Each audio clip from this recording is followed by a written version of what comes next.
prioridade da reforma política foi colocada pelo presidente da Câmara, o deputado Marco Maia, no discurso com que assumiu a presidência para o novo biênio.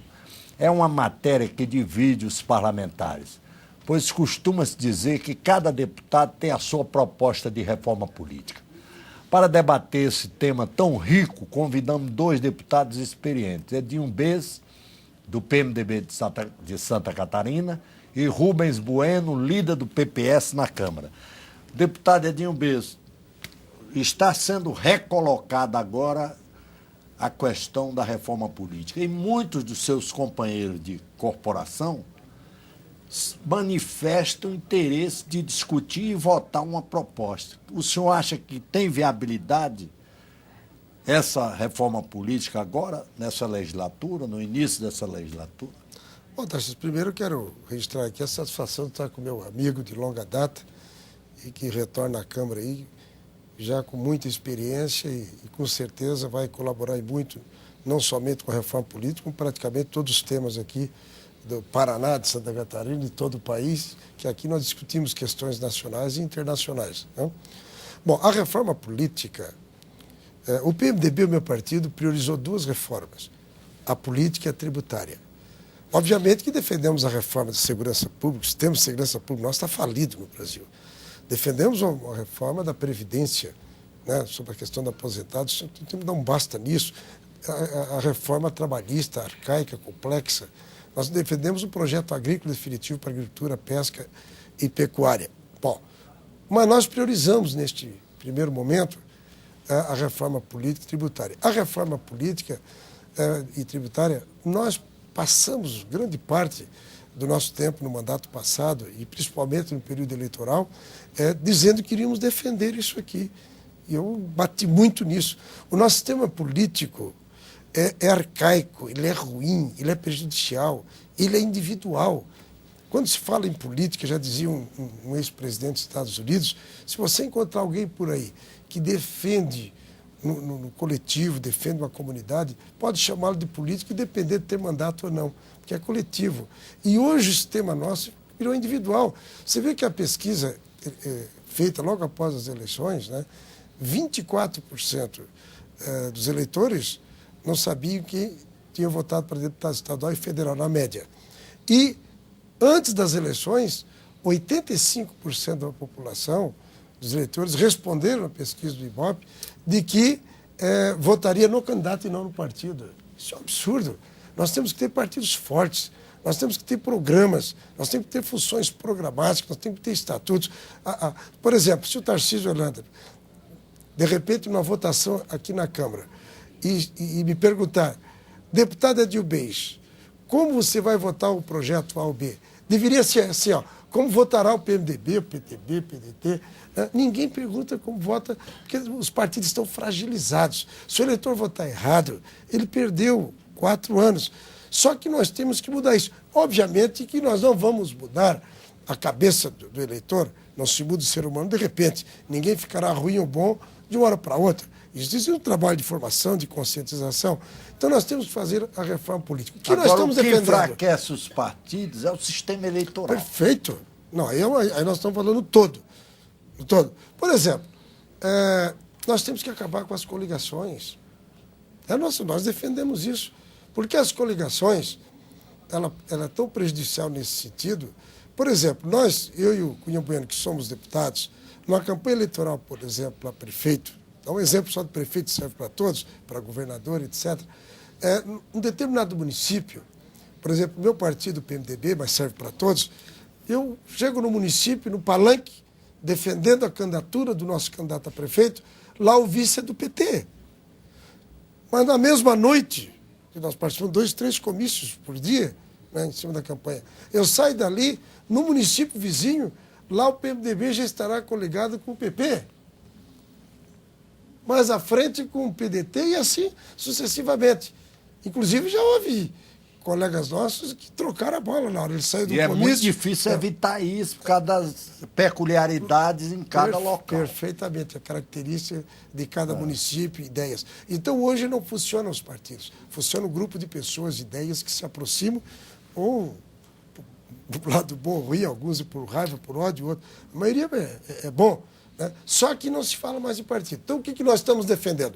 E o PMDB, nós escolhemos um grupo de 20 parlamentares e escolhemos o Alceu Moreira, nosso deputado do Rio Grande do Sul, para fazer esse trabalho de coordenação. Tivemos conversando, será apresentada uma proposta, né? Já tivemos um debate com participação do Ibs Pinheiros, nossos ex-deputados, um debate com o Nelson Jobim, também tivemos trocando ideias sobre isso, e defendemos mais ou menos isso, acabar com as coligações, inclusive majoritária e proporcional. O Supremo Tribunal Federal disse que o mandato é do partido e não da coligação. E nossa proposta, nós decisão queremos que seja recente. do partido. Mas já decidiu, porque ele tinha concedido liminares. O Supremo, mas já julgou o mérito. Numa liminar, o Supremo reconheceu que a fidelidade era partidária. Não era a fidelidade da coligação, era do partido. O mandato pertence ao partido, foi a decisão. Só que é o seguinte, eu defendo isso. Só que... Foi isso? Só que eu São duas coisas diferentes. Só gostaria de completar. Só que eu questiono, porque, veja bem, o sujeito emite, por exemplo, cheque sem provisão de fundos. E eu questiono por que a pessoa que emite o cheque sem provisão de fundos não vai para a cadeia. Eu pergunto quanto, só para ninguém sabe, ninguém vai. E eu questionei juízes, desembargadores e ministros, estou trocando ideias, é que eles levam muito em consideração o costume. Então, veja bem, eu defendo que o mandato pertença ao partido e que o substituto seja do partido. Agora, o problema aí, daí o questionamento, é que o costume vinha sendo na praticidade de que assumiria da coligação. Só que o nosso Poder Judiciário, como é falho, ele diz o seguinte, se ninguém me consultar, continua. Lembra da verticalização? O deputado Miro Teixeira resolveu consultar, vale a verticalização, valeu a verticalização pelo Supremo. Agora os democratas, né, resolveram consultar se o suplente realmente vai ser da coligação, assumir da coligação, ou do partido. O Supremo diz que é do partido. Quer dizer, como ninguém consultou até hoje, continua assim. Mas vamos dividir aqui. Deputado Rubem Bueno, o que o senhor acha dessa questão? O mandato é do partido ou da coligação? Olha, o mandato é do partido. O TSE já decidiu isso, o Supremo já consolidou isso. O mandato é do partido. Mas só que é diferente. Só liminar? Não. O que é diferente de fidelidade partidária. Perfeito. Há muita confusão nisso. Perfeito. O mandato é do partido, ponto. Acontece que agora nós disputamos as eleições onde está prevista na legislação a coligação. É outra coisa. Então aí o mandato na coligação é da coligação ou é do partido? O Supremo tem dado liminares diferente do que o mandato é do partido lá atrás. Agora o Supremo tem dado liminares sobre aquela decisão de que o mandato é do partido, mas liminares. O plenário não julgou. Nós defendemos a tese que houve uma eleição, houve a coligação e que, portanto, não podemos, depois disso, modificar o resultado soberano da população. Que é o entendimento do presidente da Câmara. É evidente, e nós também temos esse entendimento, né? Até porque o PPS até poderia ganhar deputados com isso, mas nós não estamos preocupados com o nosso umbigo, estamos preocupados com o país. Um sistema político forte, que fortaleça os partidos, que faça a democracia aquilo que todos nós imaginamos, a igualdade perante a lei de todos. O deputado Edinho Beis, meu amigo de muitos anos, eu cheguei aqui em 90, na primeira eleição minha, deputado federal. Em 95? E em seguida, no mandato seguinte... Já me ensinou no... Ele já estava aqui. Pois bem, lá atrás, tínhamos um grupo, o Ibsen, Jobim, Genuíno, Serra, um grupo trabalhando por reforma política. Isto vem a cada mandato. E até no último mandato até andou um pouco, a coisa quase que chegou no seu final. Mas hoje é urgente, né? Até porque há aí uma situação que vai se agravando, poder econômico. Uhum. Um dia eu vi aqui o deputado Humberto Souto falando, acho que no teu programa, ele disse, olha, você para ser candidato hoje tem que montar uma empresa de logística, uma empresa de propaganda, uma empresa para poder fazer... E haja dinheiro. E haja dinheiro para isso. Todos os parlamentares estão reclamando disso. Então, e aí o deputado aqui, o Edinho, falava da pesquisa de 80 e tantos por cento daquilo que é o voto uninominal, né? Vota na pessoa. Pois bem, o problema é que depois que passa a eleição, 2, 3 meses depois, mais da metade do eleitor que votou naquele candidato, não no partido, não no programa, não sabe, não se lembra mais de quem votou. Então nós defendemos a tese do voto distrital misto. O Brasil tem 513 deputados federais, vamos imaginar 500, só para efeito de raciocínio. Então o Brasil seria dividido em 250 distritos. Todas as regiões do país estariam aqui representadas. E a outra metade estaria no voto proporcional, para garantir as minorias, garantir os grandes nomes da política, que não tem um reduto propriamente eleitoral. Enfim, é saber que o Brasil pode muito bem experimentar e fazer do voto distrital misto algo novo para a política. Também nós somos contra a reeleição, né? Aliás, a tese do nosso senador Itamar Franco, o fim da reeleição, não deu certo.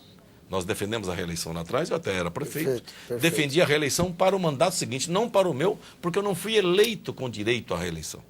Mas defendi a reeleição para o seguinte. Hoje eu acho que o Brasil não pode mais, porque há o abuso do poder econômico, abuso do poder político. Enfim, o segundo mandato tem regra geral, salvo grandes e honrosas exceções, nós temos o segundo mandato um resultado negativo, do ponto de vista ético, moral, administrativo, enfim, o caos na política.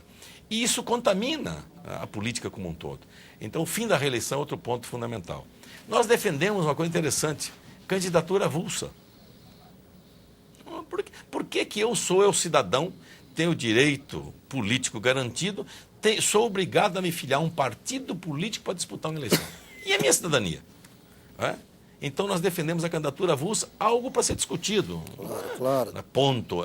Aliás, tudo aqui Claro, é fundamental discutir isto, para que também as pessoas compreendam que lá no distrito o partido pode indicar um candidato. Agora isso enfraquece os partidos. Não, mas só no distrito. Só isso que eu queria explicar. Só no distrito, porque lá no distrito cada partido pode indicar um candidato. Eu não quero me filiar a nenhum partido, eu me apresento como candidato avulso naquele distrito. Já não posso ir para o proporcional, nos outros 50%, porque ali é garantido aos partidos a sua lista, e aí sim votar no partido.